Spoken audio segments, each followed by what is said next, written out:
இன்றைக்கி நம்ம பார்க்க போகிற வீடியோ பார்த்தீங்க அப்படின்னா ஃப்ரூட் ஜெல்லி கேக் தான் பார்க்க போகிறோம். அதுக்கு நான் வந்து ஒரு 10 கிராமில் இந்த கடல் பாசி எடுத்துருக்கேன், அகரக்கன்னு சொல்கிறது. இதை ஊற வச்சு எடுத்துக்கலாம், அப்போ தான் இன்னும் நமக்கு சீக்கிரமாக குக் ஆகும். இதுக்கு நான் வந்து 1 கப் அளவு தண்ணி ஊற்றி சர்க்கரை 1.5 கப் அளவுக்கு போட்டிருக்கேன். ஸ்வீட் இன்னும் அதிகமாக வேணும்ன்றிருக்கேன், உங்களுக்கு ஏற்ற மாதிரி போட்டுக்கோங்க. இப்போ இது ஊறினதுக்கப்புறம் இதையும் ஒரு 5 நிமிஷம் அப்படியே கூட நம்ம சேர்த்துக்கலாம். ஊறிச்சுன்னா உடனே நம்மளுக்கு ரெடி ஆகிடும், அதுக்காக நான் ஊற வச்சு எடுத்துருக்கேன்.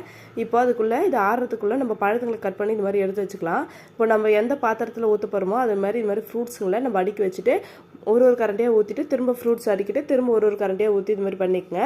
இது ரெடி ஆனதுக்கப்புறம் நம்ம ஃப்ரிட்ஜில் வச்சு ஒரு 1 hour கிட்ட நான் ஃப்ரிட்ஜில் வச்சுட்டு அதுக்கப்புறம் இந்த மாதிரி கத்தியில் சைடெல்லாம் இது பண்ணிவிட்டு தட்டிட்டு எடுத்தோம் அப்படின்னா நம்மளோட சூப்பரான ஃப்ரூட் ஜெல்லி கேக் ரெடி ஆகிடும்.